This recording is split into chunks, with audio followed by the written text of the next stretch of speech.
Bonjour, bonsoir à tout Bonsoir. le monde et bienvenue dans Culture Club Sandwich. On est ravis de vous retrouver pour l'épisode 71, si j'ai bien compté. Et on se rapproche doucement mais sûrement de la sagesse, 71, ou pas du tout, on verra bien, je ne sais pas. En tout cas, aujourd'hui, je ne suis pas seule puisque je suis accompagnée de deux fidèles du club, Florian et Mathieu. Bonsoir. Bonsoir. Bonsoir.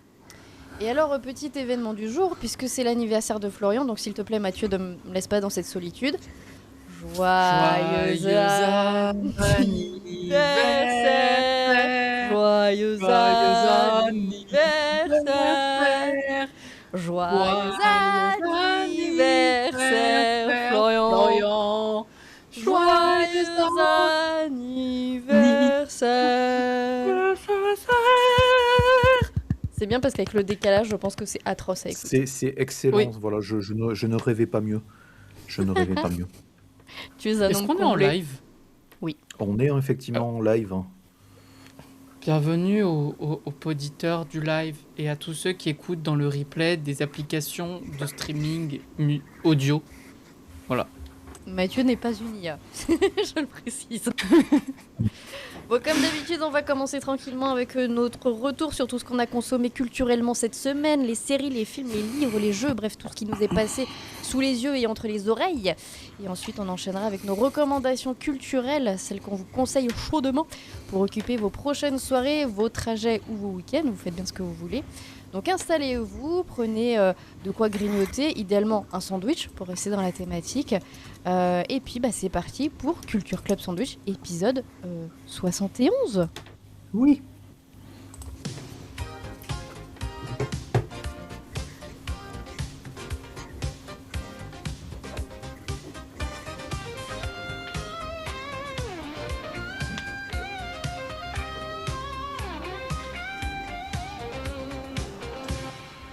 Et moi je propose qu'on commence par le Birthday Boy, et qui a regardé beaucoup de séries cette semaine Oui, visiblement. je tenais à Allez, on préciser. rechante. Joyeux. Ah non, j'arrête.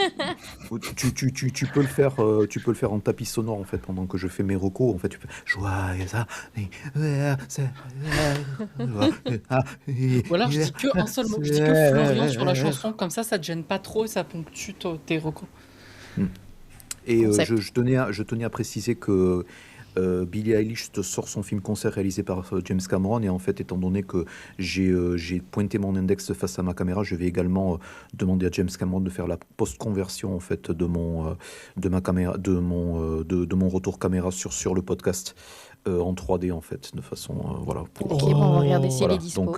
Donc dans 2028, Culture Club Sandwich épisode 71, post-conversion, voilà en 3D 4DX en fait avec mon gros doigt dans une caméra. Voilà.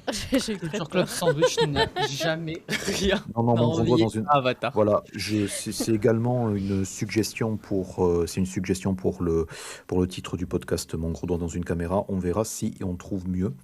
Je note. J'ai effectivement vu énormément de choses ces dernières semaines.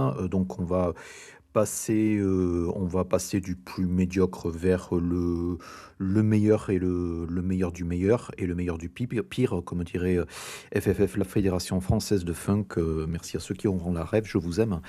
The Simpsons, saison 22, je l'ai fini hier soir, donc comme j'en avais parlé il y a 2 ou 3 semaines, je continue dans les premières saisons HD des Simpsons en haute définition. Donc la saison 22 est à peu près aussi médiocre que la saison 21. Néanmoins, voilà, malgré quelques épisodes assez épouvantables, elle a quand même des assez bonnes idées et des assez bonnes guest stars, notamment donc un épisode assez oubliable dans lequel le fameux réalisateur allemand et aussi acteur allemand Werner Herzog offre une super prestation de toute volée. Donc c'est quand même pas mal lorsque ils trouvent des super guest stars autour desquels ils arrivent à écrire des choses plutôt pas mal. Néanmoins, on n'est pas. Néanmoins, en fait, on est. Donc j'essaie toujours de mettre le doigt en fait ce qui fait que les Simpsons arrivent soit à être un tout petit peu feignant, soit être un tout petit peu en deçà des attentes, parce que clairement, quand on regarde les épisodes, on voit que ça fourmille d'idées. C'est des gens qui continuent, envers et contre tout, à savoir écrire des vannes. Voilà, enfin, voilà, c'est quand même des professionnels. C'est pas c'est pas des hacks. Voilà, petit foreshadowing pour la suite du podcast. Mais c'est vraiment à partir du moment où à partir du moment où ils trouvent un pitch ou un concept, soit ils ne l'exploitent pas tellement, ils ne l'exploitent pas pleinement, soit ils y adjoignent une intrigue secondaire qui est tellement feignante on doute en fait de la stabilité de l'épisode. Donc il y a un épisode où littéralement Bart devient un cochon truffier et c'est à peu près tout ce qui se passe dans l'épisode en termes d'intrigue secondaire. Et donc ça va au-delà de la ressucée d'intrigue ou la ressucée d'idées. Ça, c'est jamais forcément ce que je reproche à la série, puisque de toute manière, voilà, les personnages ne vieillissent pas et les thèmes en fait des Simpsons sont aussi quelque part inépuisables que la série. Donc c'est pas vraiment mon problème. Mon problème avec la médiocrité, c'est que souvent ils ont un petit brouillon ou une esquisse d'idée et des fois, ça se voit qu'ils gaspillent des séquences entières à vraiment accumuler des vannes, mais accumuler des vannes façon Family Guy, donc soit des références, soit des espèces de situations totalement absurdes. Et souvent, ce sont même des points de départ absolument absurdes, pas drôles, mais vraiment, vraiment absurdes. Donc, par exemple, l'épisode où Homer Simpson devient un coiffeur invétéré, et ouvre son propre salon, mais est contraint plus ou moins de raccrocher les gants une fois qu'il ne peut pas exactement accepter un tout petit peu la pression du job. Enfin, j'ai pas exactement compris. Il faut bien que l'épisode se termine, donc il trouve une fin plus ou moins liée à Marge Simpson, mais pas trop. Il y a des épisodes qui font assez peine à voir, notamment celui qui est écrit par la voix de Homer Simpson lui-même, Dan Castellaneta. Donc il y a un épisode qui tourne entièrement donc ça va super bien à l'international. Il tourne entièrement autour des gloires de la comédie stoner des années 70. J'ai nommé Cheech and Chong, qui sont voilà des pionniers un tout petit peu de la comédie stoner, mais sont aussi des légendes hippies. Et l'épisode, en gros, est un tout petit peu une lettre de fan coécrite par Dan Castellaneta à ces deux vieilles gloires. Le truc, c'est que, un, ça s'arrête là. Deux, ça n'est pas vraiment drôle en soi, même si ce à quoi ça fait référence est relativement drôle. Moi, j'adore personnellement les stoner movies et les stoner comédies. Et donc, même moi, je suis resté à la porte de ça. Néanmoins, je vais continuer à m'entêter sur la saison 23. Saison 23 qui, et c'est dommage que Mathieu soit pas là, va se conclure. Ah si, il est là, je le voyais pas. Qui va se conclure avec un des épisodes qui est, et ça n'est pas moi qui le dis, c'est apparemment un des pires de la série. Lisa Goes Gaga, donc le fameux épisode où donc Lady Gaga, entièrement dévoué à la gloire de Lady Gaga en 2012, donc post Born This Way, et donc voilà. Je l'ai vu, c'était pas bien. Voilà, donc même si toi ça dit que c'est pas bien, je pense que je vais souffrir j'espère que je vais moins souffrir sur les 21 autres épisodes, mais en tout cas, voilà, je vous en dirai des nouvelles. Donc voilà, les Simpsons continuent à être sur Disney+, comme le reste des saisons. En tout aussi médiocre, j'ai fini la saison 3 de Westworld, la série de HBO. C'était la saison de 2020 qui a été diffusée pendant le confinement. Pour la faire très très courte, parce que c'est une série qui adore se perdre dans ses concepts. C'est une série qui se passe dans le vrai monde réel du futur, relativement quasiment pas dans le parc Westworld avec ses robots qui tentent de se rebeller, puisque tout ça c'était la saison 1 et la saison 2. Et ça parle d'une IA qui sait parfaitement prédire les comportements, même les comportements les plus bressons, sombre en verlan, des hosts, pardon, pas des hosts, mais des humains. Et c'est une IA en fait qui a été entraînée à partir des comportements à la fois des visiteurs et des hosts de Westworld. Donc elle est parfaitement très très performante, hein, et elle est si performante que donc au milieu de la saison il y a un leak de données totalement massif et que tout le monde découvre un tout petit peu la manière dont il ou elle va mourir, et ça cause totalement voilà, ça cause totalement le chaos et les émeutes un tout petit peu partout. C'est aussi une saison où le Big Bad, c'est Vincent Cassel, dans le rôle d'un Frenchie qui, je suppose, essaie de contrôler le monde ou essaie de récupérer donc la maison mère de Westworld, qui est Delos, donc pas Delos, Delos en fait, donc c'est leur maison mère, hein, pour des raisons que j'ai forcément du mal à identifier. Et c'est aussi une saison où, en gros, il y a des idées super intéressantes sur le vol de notre donnée et sur le vol de nos données personnelles et les identités personnelles totalement éventées en fait aux 80. Bonjour à nos amis de la NTS, puisque c'est le dernier exemple en date. Et ce sont malheureusement des idées qui sont soit effleurées, soit totalement dispensées au nom de la grosse action brutale entre robots, et en l'occurrence entre les personnages de Dolores, donc incarné par Evan Rachel Wood, et Maeve, qui est donc l'autre robot, robot humanoïde, incarné par Tandigo Newton.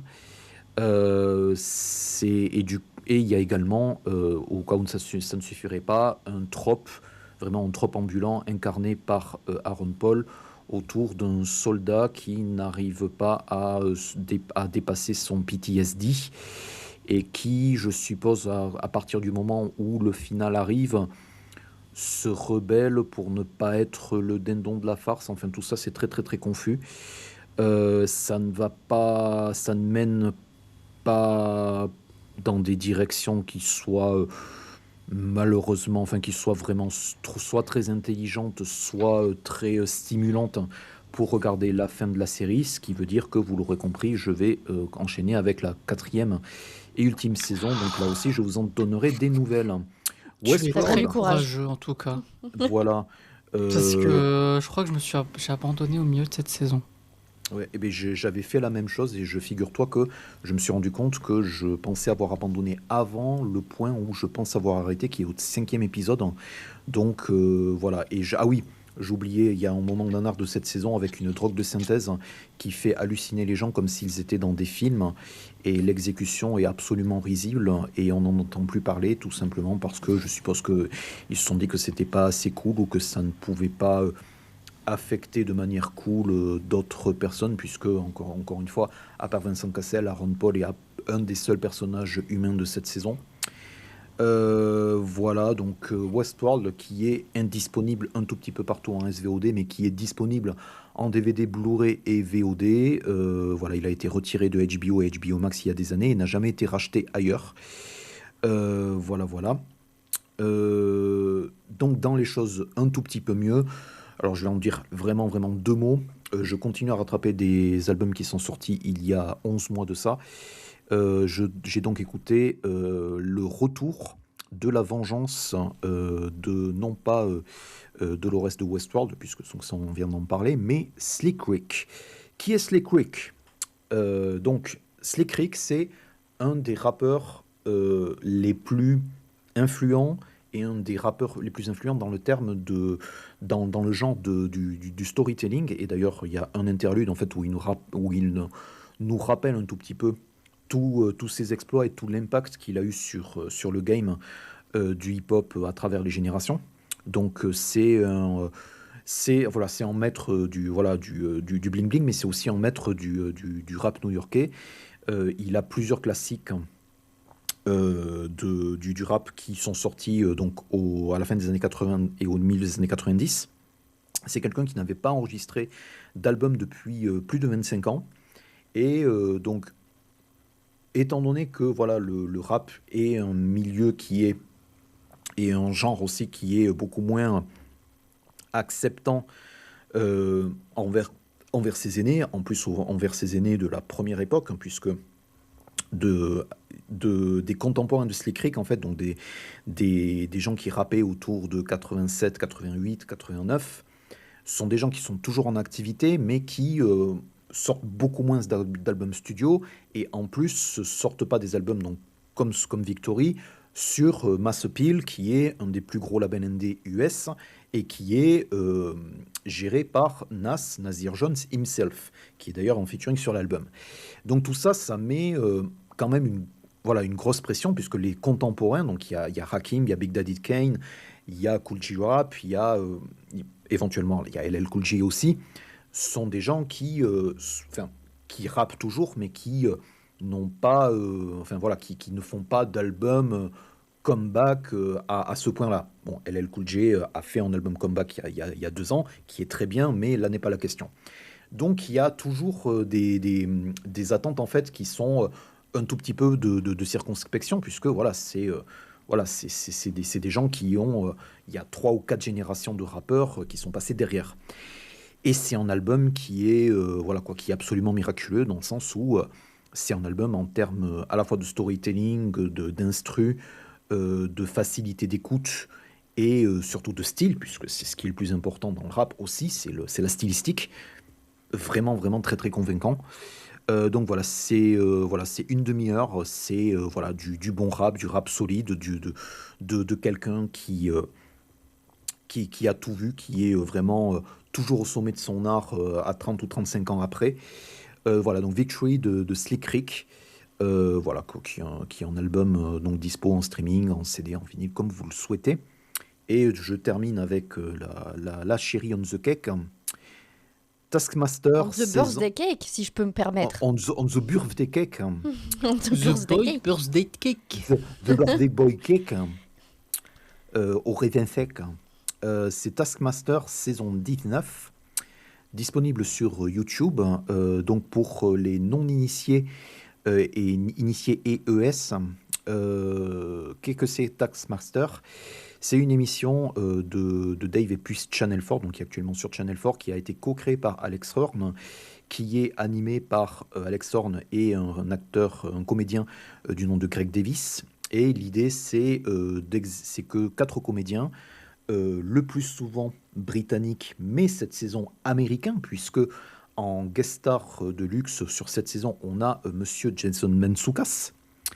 4 comédiens qui exécutent des tâches très très absurdes, très élaborées, en minimum de temps, et qui se font ensuite juger par le Taskmaster qui donne son nom à l'émission, qui est donc Greg Davis, et donc il y a un système de points, et à la fin il y a un trophée en forme de tête du Taskmaster qui est décerné.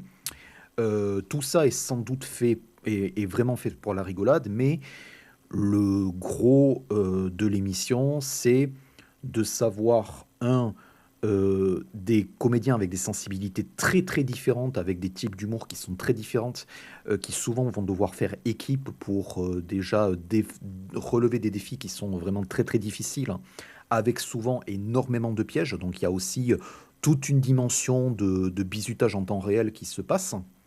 Donc voilà, c'est le genre c'est le genre d'émission où lorsque on va révéler une tâche sur la feuille où il y aura la tâche, en fait, en petit caractère au verso, il y aura une règle interdite où il y aura un indice qui va permettre de faire la tâche beaucoup plus rapidement.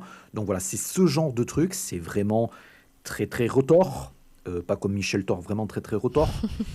Et là, la saison 19, c'est le summum de ce format-là. Donc en tout cas, le summum, il y a souvent beaucoup de saisons qui sont excellentes, mais elles combinent en fait 2 choses. Les tâches sont vraiment soit divertissantes, soit excellentes. Il y a des tâches qui sont réalisées en studio qui, pour le coup, valent vraiment, vraiment le détour. Donc il y a au niveau créatif et au niveau de la production, il y a vraiment beaucoup de qualité cette saison-ci. Et il y a vraiment un casting qui est absolument déjanté et déchaîné sur l'ensemble de la série. Voilà, j'ai vraiment ri aux éclats très très très très souvent, de multiples fois par épisode.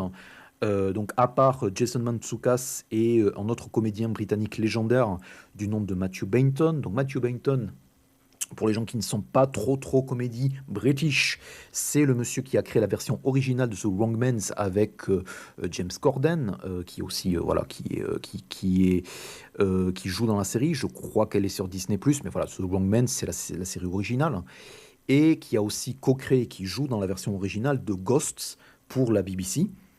Matthew Bainton livre une performance absolument mémorable et légendaire sur l'ensemble de la saison. Voilà, faut vraiment y aller. Il y a aussi une jeune comédienne qui est absolument hilarante et qui est aussi chaotique que Mantzoukas sur l'ensemble des tâches.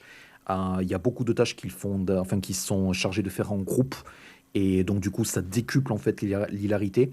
C'est une personne du nom de Stevie Martin, à ne pas confondre avec Steve Martin. Il y a Fatia El Ghori, qui est également absolument hilarante. Donc, vraiment, pour les gens qui n'ont pas commencé Taskmaster, c'est gratuit sur YouTube. Voilà, donc vous pouvez y aller. Les 10 épisodes de la saison 19 et toutes les saisons précédentes y sont. La saison 21 est actuellement diffusée, donc bon, je pense que je vais la rattraper bientôt. Il y a Kumail Nanjiani qui est dans cette saison. Il y a la légende vivante Armando Iannucci, donc créateur de VIP et également créateur de multiples choses hilarantes aux côtés de Steve Coogan. Voilà, donc un vieux de la vieille, mais également un brillant satiriste. Donc ces deux-là, ils sont dans la saison 21. Et les épisodes sont disponibles quasiment en day and date sur YouTube à l'international. Donc allez-y, c'est vraiment... c'est souvent assez particulier, mais pour le coup, la saison est très très accessible parce que c'est du bonheur en barre et que tu te marres à peu près toutes les 2 minutes, quoi. Voilà. Très bien. De belles choses à regarder, à écouter, et des choses un peu moins. Mais c'est toujours bien de prévenir les gens, comme ça ils gagnent du temps dans leur vie. Moi, cette semaine, j'ai regardé aussi la télé. J'ai fini de regarder la saison 1 de Bad Monkey sur Apple TV. Et franchement, c'était une super bonne surprise. Déjà, le premier truc qui saute aux yeux, c'est vraiment à quel point c'est fun. On est sur une espèce de polar un peu déjanté, très ensoleillé, qui se passe en Floride, avec une histoire complètement improbable qui démarre quand quelqu'un pêche un bras humain, ce qui n'arrive pas tous les jours normalement, sauf en Floride. Voilà, donc on est sur ce niveau-là et ça marche hyper bien. La série est portée par Vince Vaughn. Je suis sûr que c'est la faute au crocodile. Il y en a un, évidemment. C'est donc Vince Vaughn dans le rôle principal et il est vraiment parfait dans ce rôle de flic un peu loser, un peu beaucoup grande gueule, mais qui est aussi très attachant. Et clairement, tous les avis que j'ai vus passer vont dans ce sens. C'est vraiment un rôle qu'il exploite à fond. Il joue vraiment sur son côté bavard et sur son humour un peu sec. Et ça donne un personnage hyper vivant. Ce qui est cool aussi, c'est le ton, parce que c'est une série qui se prend jamais trop au sérieux. Même quand ça parle de corruption, de meurtre ou de trucs assez sombres, ça reste très léger. C'est presque feel good par moment, même si beaucoup de gens meurent. C'est vraiment une série qui est facile à regarder, c'est vraiment un divertissement d'été et c'est vraiment ça qui fait sa force. C'est hyper agréable à suivre, il y a plein de personnages complètement barrés, il y a des intrigues qui s'entremêlent, il y a plein de twists, mais ça devient jamais lourd ou prise de tête. Ça se regarde vraiment tout seul et d'ailleurs on peut même voir qu'avec plusieurs histoires en parallèle, la série reste très fluide, c'est jamais étouffant, et c'est facile à regarder, quoi. Alors évidemment, tout n'est pas parfait, parfois ça part un peu dans tous les sens, mais c'est aussi ça qui fait le fun de la série. Puis voilà, c'est vraiment pas une série qui se prend au sérieux, donc c'est vraiment pas gênant. C'est vraiment une série qui privilégie le plaisir, l'ambiance, les dialogues et ça fonctionne très bien. Donc si vous cherchez une série policière un peu différente, qui est très drôle, qui est très solaire et avec un casting qui s'amuse clairement, Bad Monkey, c'est vraiment une très bonne pioche. Si vous aimez les headlines à base de Florida Man, c'est vraiment l'esprit. Donc voilà, c'est sur Apple TV, je le recommande. Je Pour je l'instant, voulais il y a juste qu'une rajouter, saison. c'est Ouais, une production de Bill Lawrence, donc voilà, le monsieur Monsieur très très Humour. prolifique qui a fait Scrubs, qui a fait Ted Lasso, qui a fait Shrinking, voilà, donc d'autres plein de séries qui ont été chaudement recommandées par la plupart de l'équipe, dont le taulier de ces lieux. Et dans la saison 1 de Bad Monkey aussi, il y a quelque chose qui est relativement rare, c'est que il y a Zach Braff qui fait un rôle totalement à contre-emploi, et quand même Il est génial. ça détonne quand même. Et en même temps, ça lui va tellement bien. Une fois qu'il est dedans, enfin... Déjà, j'avais oublié qu'il était là-dedans, parce que vu que je vis en 2024, moi, depuis... Voilà, j'avais oublié. Mais du coup, très Déjà, bonne t'es surprise. arrivé en 2024. C'est pas mal. Je suis en octobre 2024, là, actuellement. Donc, Et ouais. c'est bien, t'avances, hein. Tu vas me rattraper. Tu m'as sûrement devancé, même. Et ben, sache que toutes les semaines, sur Twitch, je fais un petit point sur le nombre d'épisodes que j'ai en retard. Et il faut avouer que dernièrement, le chiffre descend, ce qui n'était pas arrivé depuis plusieurs années, hein. Bon, ça stagne plus que ça descend, mais dans l'ensemble, ça descend un petit peu. Par contre, oui, j'ai oublié de dire qu'il y aura, ça a été renouvelé pour une saison 2. J'ai pas dit, mais c'est une adaptation des romans de... C'était qui? Carl Yassen? Je sais plus. Si, c'est ça.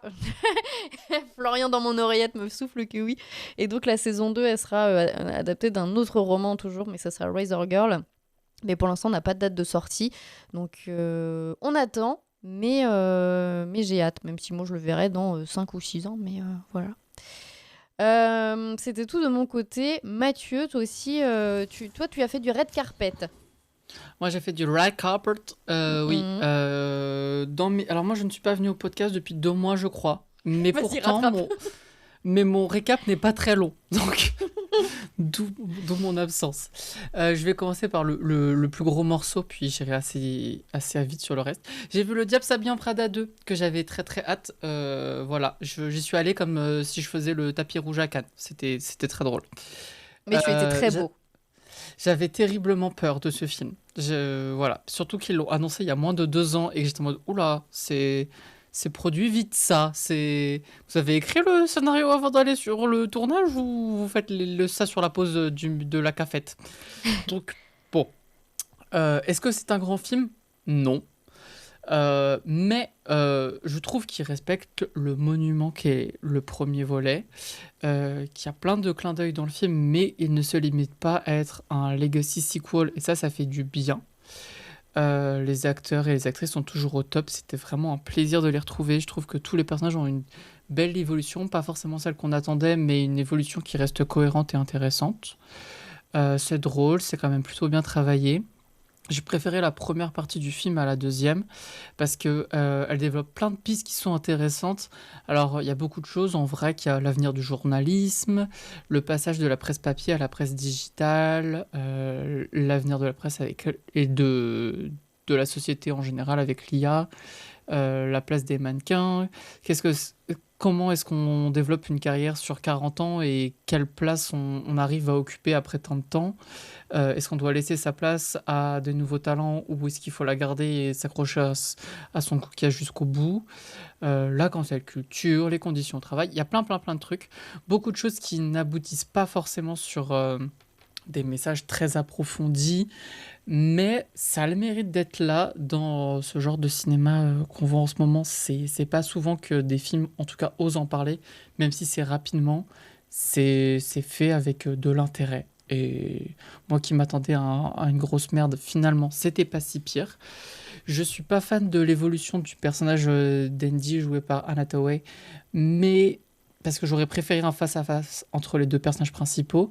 D'un autre côté, c'est un film qui se laisse l'opportunité d'humaniser Miranda Presley, qui est quand même un personnage iconique. Le personnage prend encore plus de dimensions tout en restant puissant, drôle et aussi impressionnant qu'on s'en rappelait. Il y a plein de caméos qui font plaisir, je ne spoilerai pas, mais il y en a un que je connaissais avant et qui était plutôt réussi, donc c'était chouette. Et non, en vrai, c'est un bon divertissement. Et j'ai passé le film comme un connard à être très vocal et avec mes potes et à commenter toutes les tenues comme si j'étais sur le panel de Drag Race. Disons qu'il y a un plan, une nouvelle tenue en général. Je les ai pas comptés, mais ce serait un jeu à boire sympathique à faire. Et shout out to Simone Ashley qui a peut-être 5 dialogues dans le film, mais à chaque fois, elle est là, on la voit et elle a les tenues les plus belles du film. Donc, juste pour ça, c'est réussi. Voilà. J'ai fini la saison 3 de Primal, qui je trouvais se perdait un petit peu en milieu de saison et qui s'est bien rattrapé sur la fin, et j'ai pleuré comme à mon habitude. J'ai vu le premier épisode du revival de Malcolm, je sais pas si vous en avez parlé dans le podcast, je n'ai pas regardé la suite. Parce que j'ai pas beaucoup apprécié. En fait, c'est vraiment devant cet épisode que je me suis rendu compte que je ne voulais pas voir ces personnages adultes. Ils ont été écrits pour être des enfants et ils auraient dû le rester. Et sinon, 2 autres choses. J'ai regardé The Celebrity Traitors UK, encore une télé-réalité de qualité supérieure. Et en vrai, de vrai, c'était tellement bien. C'était tellement mieux que la version française, mais vous n'imaginez pas. En même temps, il Vraiment, n'y a pas Jean de la Salle dans Celebrity Traitors UK, donc ça peut être que mieux en fait.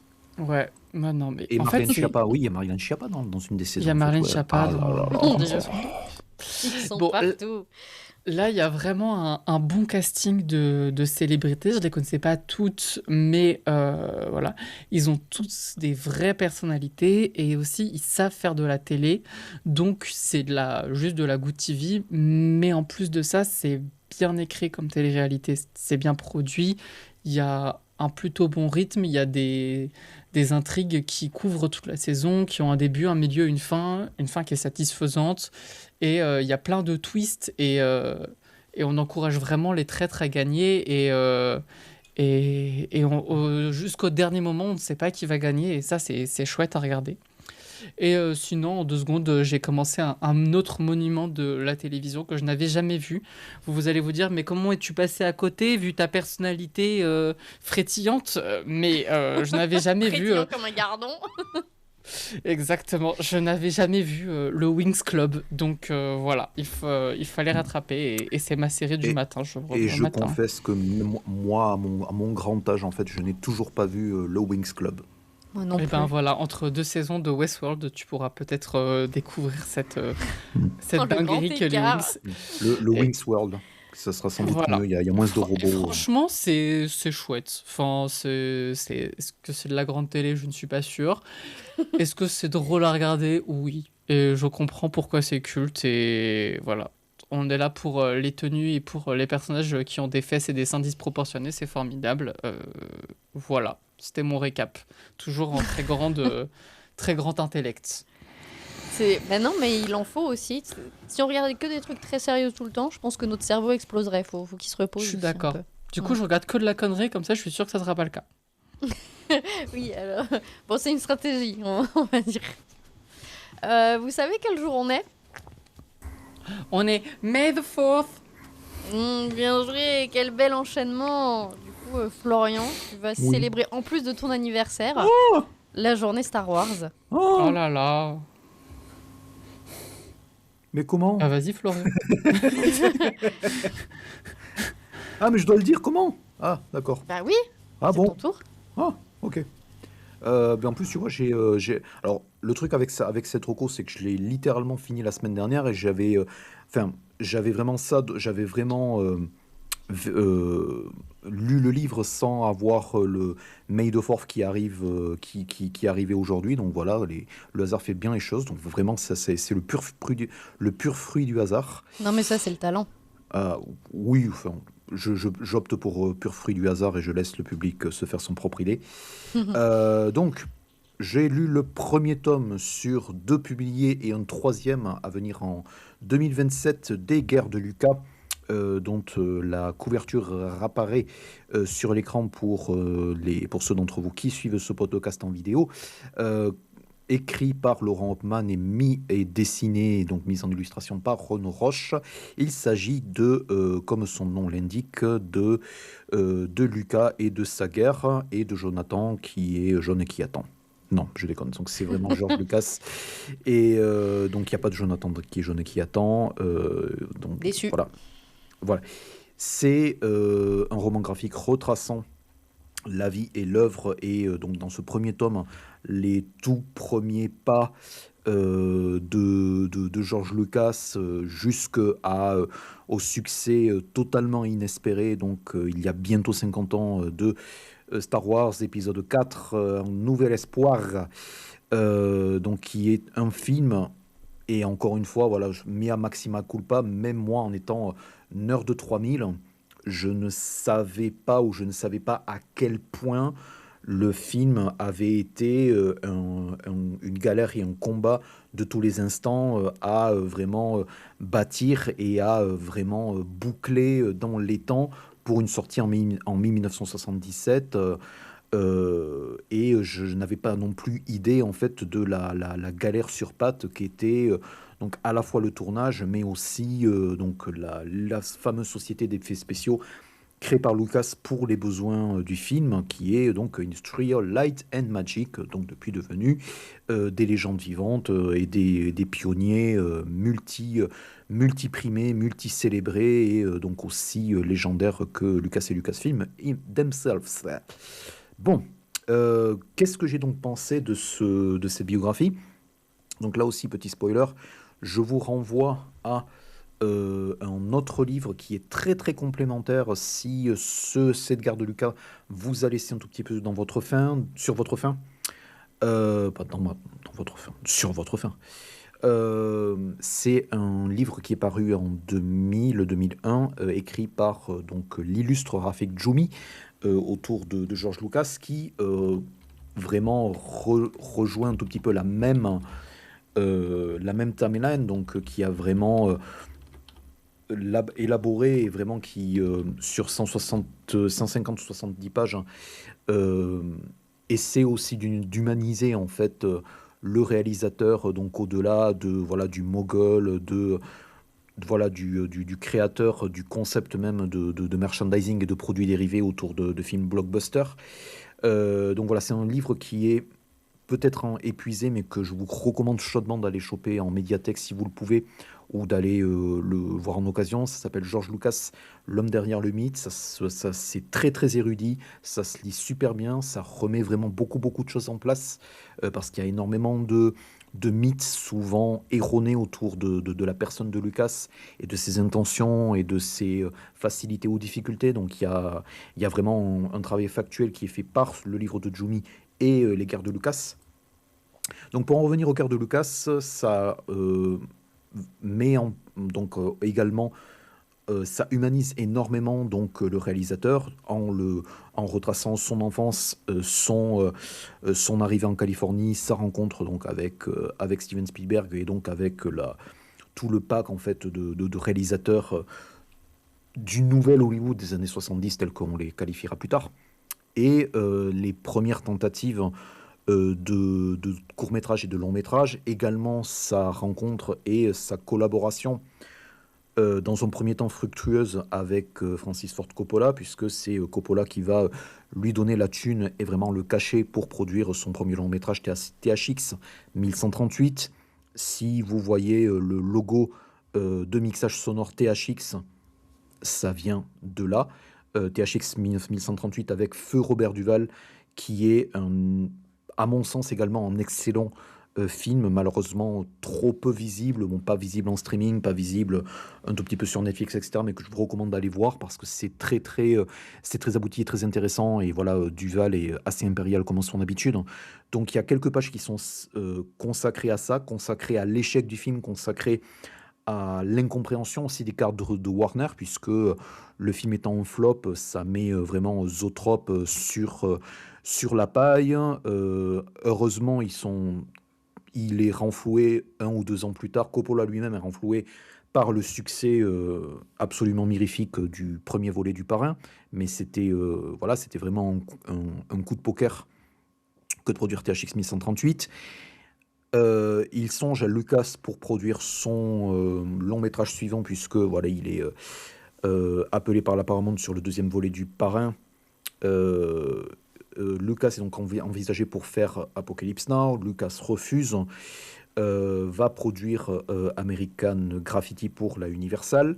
Là aussi, il y a énormément de galères donc pour ce entre guillemets ce tout petit budget, mais néanmoins, il rencontre quand même un succès d'estime euh, qui et un tout petit peu avant la sortie de American Graffiti, la Fox va signer, on va dire, plus ou moins un accord de développement, pas vraiment un contrat de réalisation.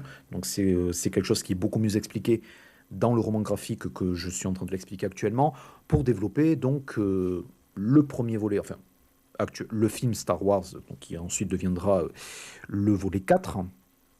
Et on voit un tout petit peu les doutes personnels tout au long des 200 pages de ce premier tome, et aussi les quelques collaborateurs, et donc il met en lumière aussi les quelques collaborateurs dont s'entoure Lucas et qui vont vraiment faciliter et même donner vraiment ces lettres de noblesse à la réussite de A New Hope.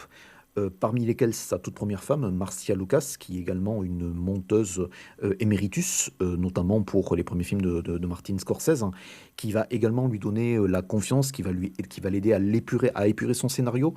Il y a plusieurs cases et il y a plusieurs séquences en fait qui sont consacrées aux problèmes scénaristiques et au problème de développer un univers avec plein de termes et de races d'aliens et de choses assez touffues qui maintenant sont rentrées limite dans le lexique commun, mais à l'époque étaient assez bizarres. Enfin, c'est un tout petit peu comme ce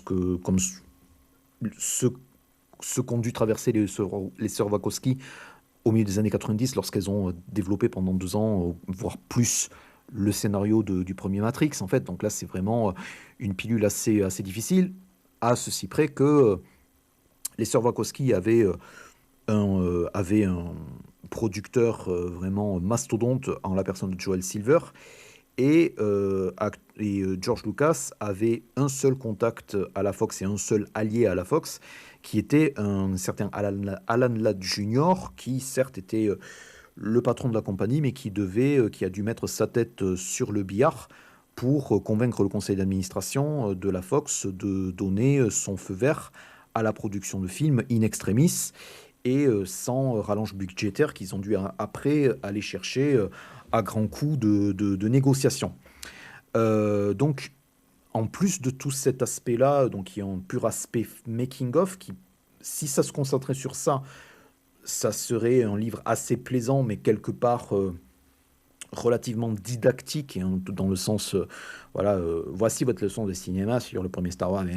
Non, là c'est un portrait de George Lucas, le jeune réalisateur, l'espèce de visionnaire qui travaille un tout petit peu à contre-coup et à rebours de à peu près tout le monde dans l'industrie, qui compte sur relativement peu de luminaires pour vraiment étayer ou épurer son approche artistique.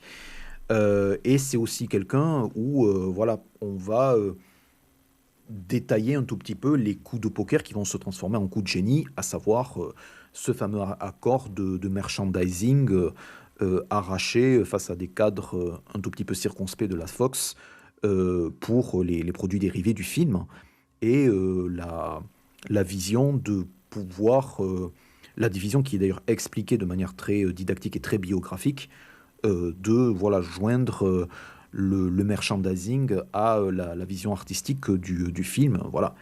Ce qui ensuite, voilà, dans les années 90, voilà, mettra un tout petit peu le casse en porte-à-faux de l'ensemble du fandom, voilà, qui vont l'accuser d'être voilà, le méchant Hollywood, trop occupé à faire des jouets pour s'occuper de trouver un scénario à ses films.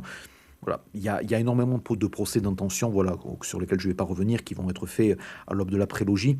Et c'est vraiment très très intéressant de voir la mise en perspective de ces aspects-là, en fait, autour de ça. Donc clairement, voilà, c'est George Lucas, c'est voilà, pas un réalisateur comme les autres, mais en tout cas un humain et un artiste comme les autres. Et je pense que voilà, ce livre est assez important et assez divertissant pour remettre ça au centre de son œuvre, plus que voilà, le fait qu'il ait vendu Star Wars aux méchants Disney, qui vont en faire de la soupe, etc. etc., etc.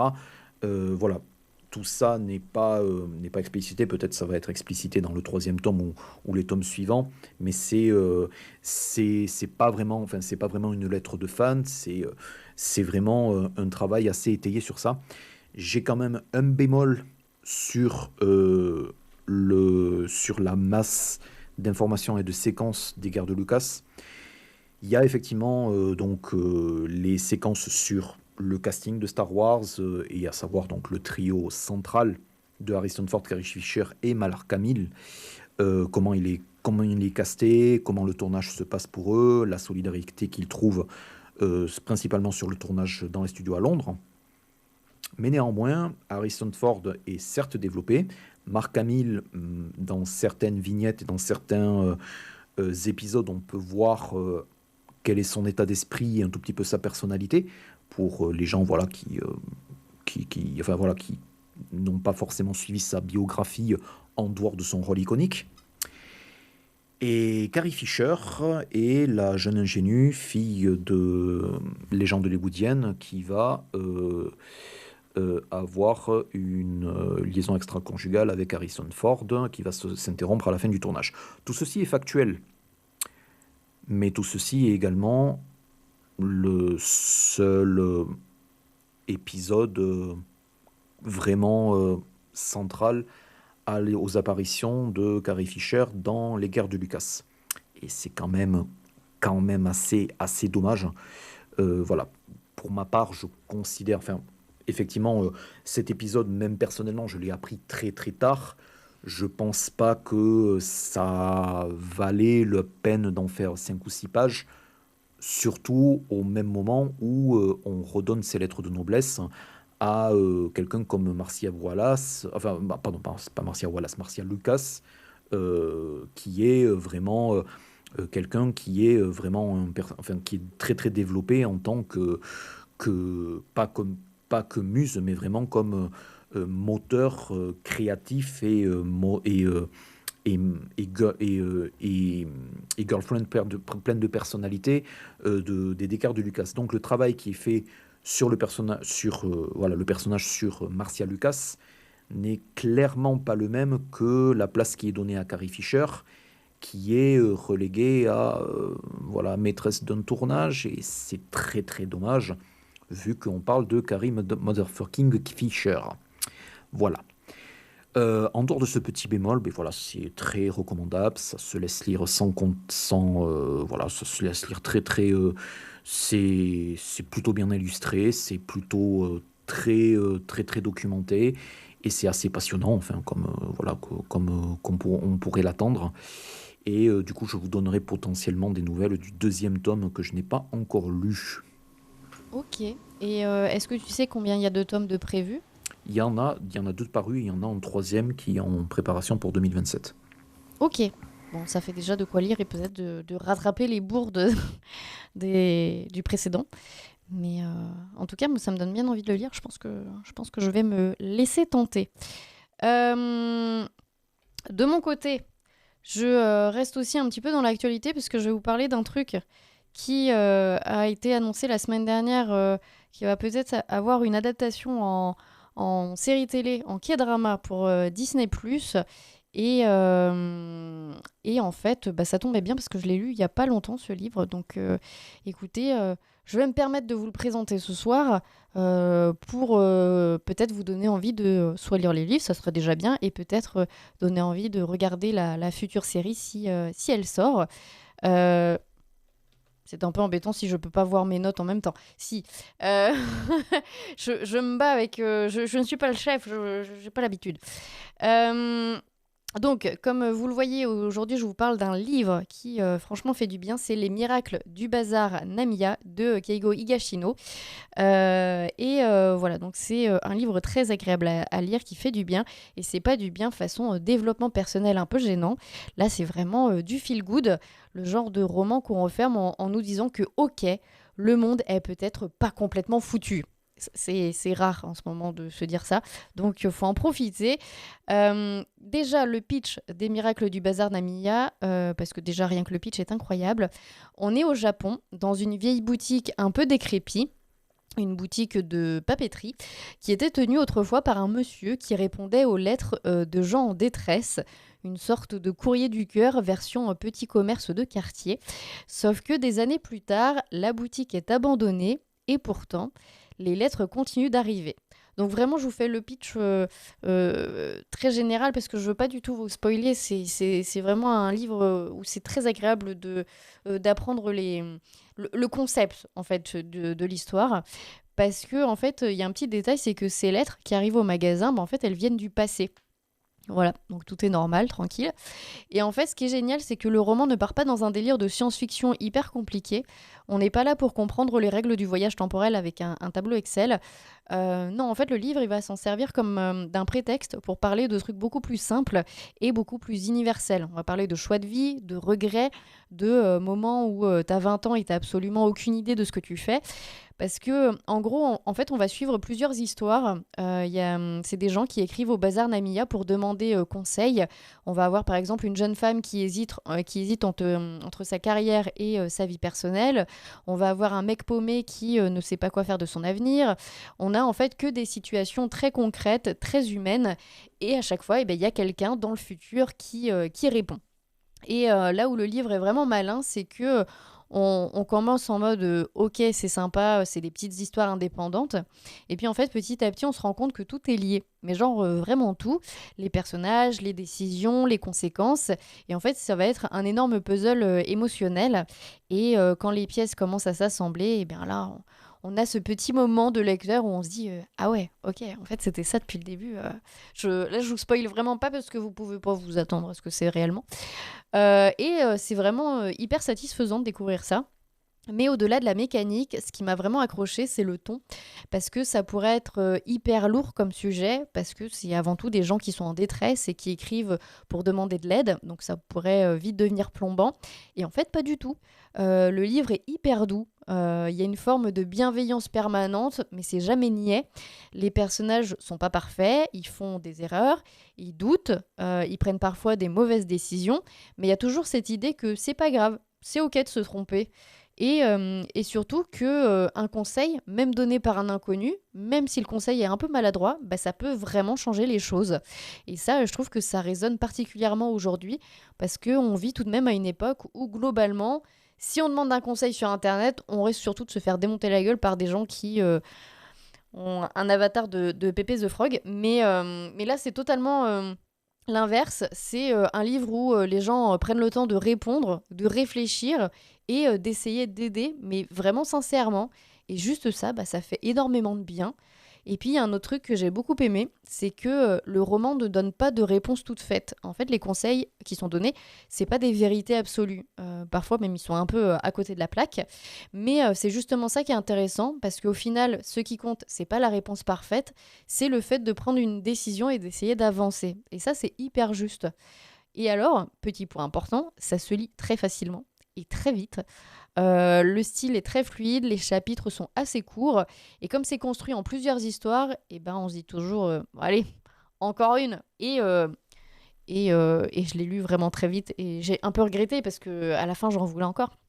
Mais voilà, ce que j'ai trouvé assez beau aussi, c'est que malgré le côté un peu concept, le livre reste très accessible. Il n'y a pas besoin d'être un grand lecteur de littérature japonaise ou d'aimer les récits complexes, ça se lit tout seul, mais ça reste intelligent dans sa construction. C'est un peu le combo parfait, c'est facile à lire mais c'est pas simpliste. Et puis, il y a quand même cette petite émotion qui s'installe doucement. C'est pas le genre de livre qui vous fait pleurer toutes les 2 pages, hein. C'est beaucoup plus subtil que ça. Mais à la fin, on se rend compte qu'on s'est vraiment attaché à tous les personnages, que leurs choix nous ont vraiment touchés. Et voilà, on a un petit sourire un peu bébête en refermant le bouquin. C'est assez émouvant la fin. Donc voilà, c'est ce genre de livre. Donc si vous cherchez une lecture réconfortante, intelligente, bien construite, avec une petite touche de magie, mais surtout beaucoup d'humanité, franchement, donc Les Miracles du Bazar Namiya, c'est une super recommandation. Et puis au pire, si vous avez un doute après ça, vous pouvez toujours écrire une lettre. On ne sait jamais. Voilà. Et c'est absolument mignon. Donc j'espère que ça sera adapté en série, mais je pense que la série ne pourra pas être aussi adorable que le livre, malheureusement. Voilà. Eh bien Mathieu, maintenant je te laisse parler de ma comédie du moment préférée. Ah, c'est vrai? Oh, trop bien. Oui. Moi, je vais vous parler de Hacks, Hacks, Et non le déodorant. qui est. Et non, et oui. J'ai dit ça parce que j'en ai parlé tout à l'heure et il y a quelqu'un qui pensait que je parlais du déo aussi, donc c'est pour ça que je précise. C'est Euh, moi, déodorant, moi. c'est une série HBO qui est disponible sur Canal. Je ne sais pas pourquoi la dernière saison n'est pas disponible. Peut-être que quelqu'un a Alors, la la, réponse. la première saison est dispo sur Netflix et donc aussi sur Canal. Et en fait, Teva et le groupe M6 ont les droits de première exclusivité de la diffusion. Donc, par exemple, la dernière saison de laquelle tu vas parler va être probablement diffusée à l'automne prochain. Et pour l'instant, Netflix ni personne d'autre n'a repris les droits des autres saisons. Donc voilà, tout simplement parce que même si c'est une série HBO Max, elle est produite par Universal qui la vend à qui ils veulent. D'accord, merci pour ces explications. Voilà, donc vous pouvez regarder les premières saisons et après pour l'autre, vous demandez à votre tonton d'Amérique pour le moment, jusqu'à ce qu'elles arrivent. Donc c'est une comédie, les épisodes font une trentaine de minutes et il y a bon 2 mois maintenant a commencé la saison 5 qui sera également la dernière de la série. De quoi qu'est-ce que ça colle Hacks? C'est une série avec Jean Smart et Anna Einbinder qui sont toutes les deux très très très très chouettes.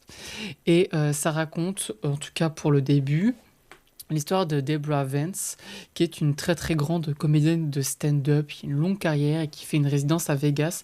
Mais sa carrière commence à tourner en rond, on veut lui retirer sa résidence. Et donc, son agent lui adjoint une jeune scénariste qui s'appelle Eva, qui va l'aider à écrire un nouveau spectacle de stand-up. Et Eva, de son côté, elle a fait une mauvaise blague sur Twitter et du coup, elle a été cancel. Et elle va du coup être la plume derrière la grande voix qui est Deborah pour l'aider à reprendre sa carrière et aussi aider sa propre carrière à redécoller. Et Sachant, c'est un peu compliqué au début. Hmm. j'ajoute, le personnage en fait incarné par Jean Smart en fait est clairement euh, enfin pas pompé, mais inspiré par les grandes dames de la comédie US, voilà, qui font dans le choc et qui font dans le rentre-dedans, notamment feu John Rivers, en fait, qui est vraiment une Hmm. légende, qui a relativement peu connu du public français, mais qui est littéralement légendaire aux États-Unis. Et vraiment, c'est vraiment l'inspiration de ça, du personnage de Gene Smart. Merci. Et donc voilà, mais c'est un peu compliqué parce qu'elles sont pas de la même génération, elles sont pas du même bord politique, elles ont pas la même vision de la comédie de leurs expériences personnelles, etc. Il y en a une qui est un peu plus dans la satire et une qui fait des blagues très directes au risque de blesser les gens. C'est pas grave, le temps que c'est drôle, c'est pas grave. Et voilà, et elles vont devoir cohabiter ensemble, et puis au fur et à mesure de la série, vous vous en doutez bien qu'elles vont devenir amies et qu'elles vont continuer de travailler ensemble. Donc moi je suis à jour dans la série, il reste 5 épisodes avant la fin. Je ne regarde pas depuis le début, j'ai rattrapé ces derniers mois. Et c'est une série qui a gagné ces dernières années à peu près toutes les récompenses avec Ted Lasso pour ce qui est de la comédie. Mais en vrai, c'est mérité. C'est une super, super, super série. C'est une très bonne représentation du milieu du spectacle, du cinéma et d'Hollywood, parce que c'est à la fois une bonne caricature qui dépeint les excès de ce milieu, donc ça la rend très prenante, mais c'est aussi, elle les dépeint aussi de façon très réaliste, ce qui la rend crédible. Je trouve que c'est une des meilleures séries sur le sujet, avec épisode de Matt Leblanc et le studio de Seth Rogen ces dernières années. Mais là où je trouve où la série est particulièrement brillante et où elle tient sur la durée, c'est grâce à ces personnages qui peuvent paraître un peu antipathiques au début, ils sont toujours écrits sur le fil, mais on peut s'empêcher de les aimer finalement, Deborah, c'est une femme qui est terrible, qui est parfois méchante, qui est border, mais on est obligé de rire à ses blagues, même si on n'en a pas envie, parce qu'elle elle est hilarante. Et ce qui, je trouve, est particulièrement réussi dans cette série, par rapport à peut-être d'autres œuvres sur le sujet, c'est que son personnage est un personnage de comique, d'humoriste, mais Deborah, elle est vraiment drôle. Et par exemple, je vais pas taper sur l'ambulance, c'est juste un exemple, mais c'est un peu ce qui manquait à des séries comme Drôle il y a quelques années sur Netflix, où ça parlait de stand-up, mais les personnages faisaient pas forcément des blagues très drôles. Là, c'est le cas, et ces blagues sont de plus en plus drôles en plus de saison en saison.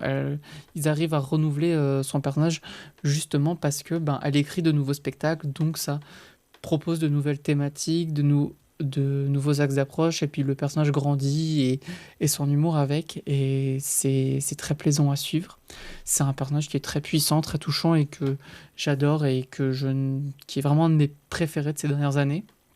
Et puis de l'autre côté, on a Ava qui, pareil, peut être un petit peu antipathique et chiante au début, mais en fait, c'est à la fois notre porte d'entrée sur ce monde-là.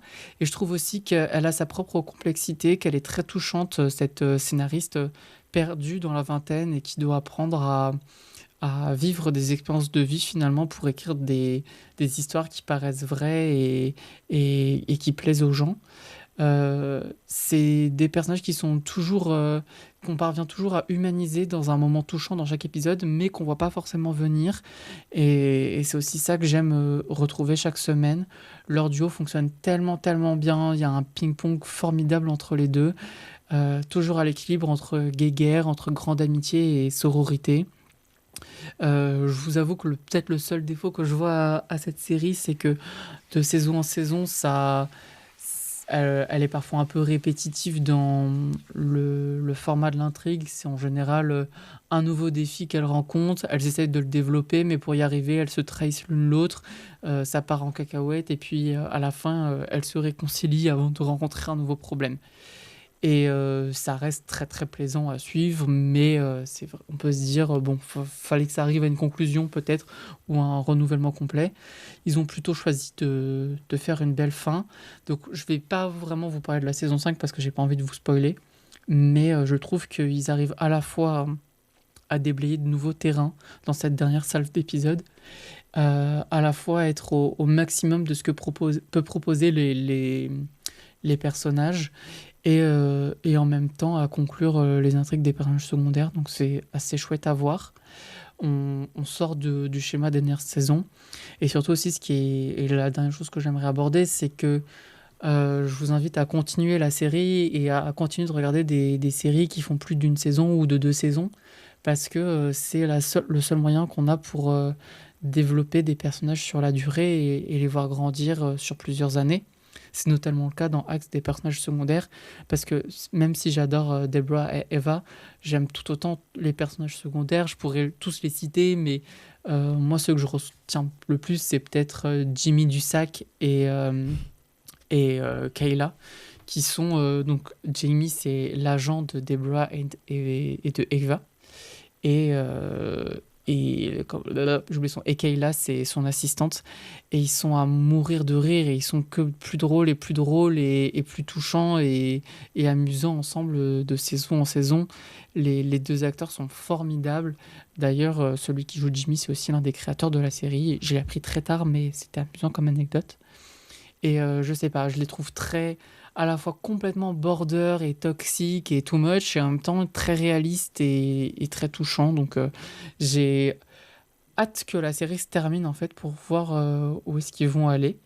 Mais ça va être difficile de leur dire au revoir, même si j'ai pas suivi la série pendant 5 ans, parce que ça m'a pas mal occupé ces dernières semaines où j'étais absent. C'était aussi à regarder Axe, et j'ai attendu la saison 5 avec impatience, et je suis très content qu'elle soit aussi réussie.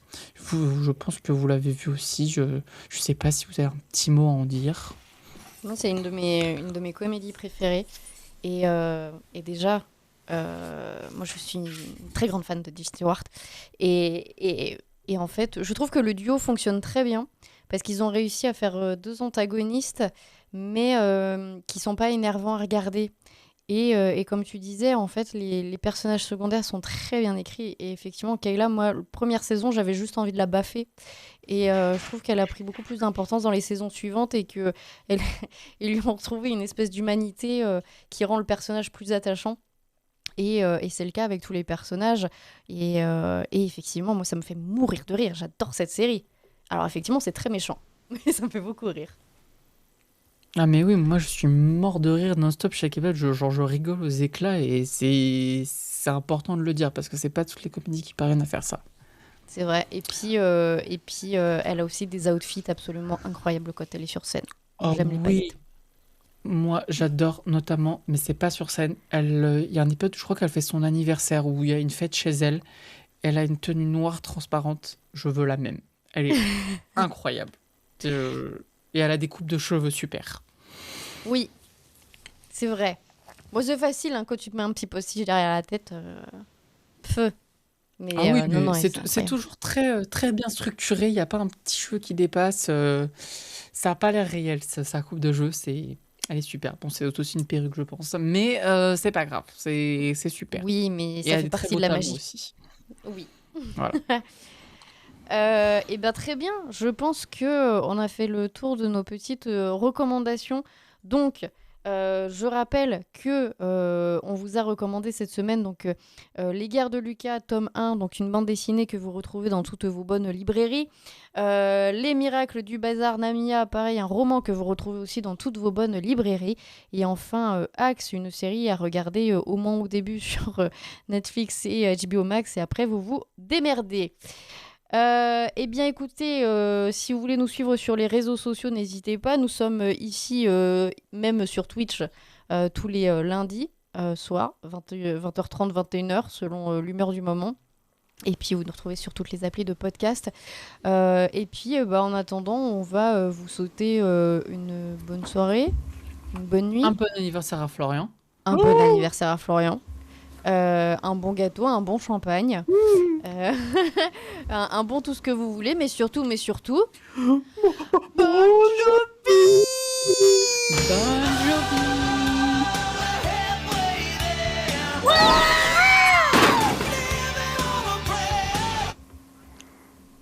Bon.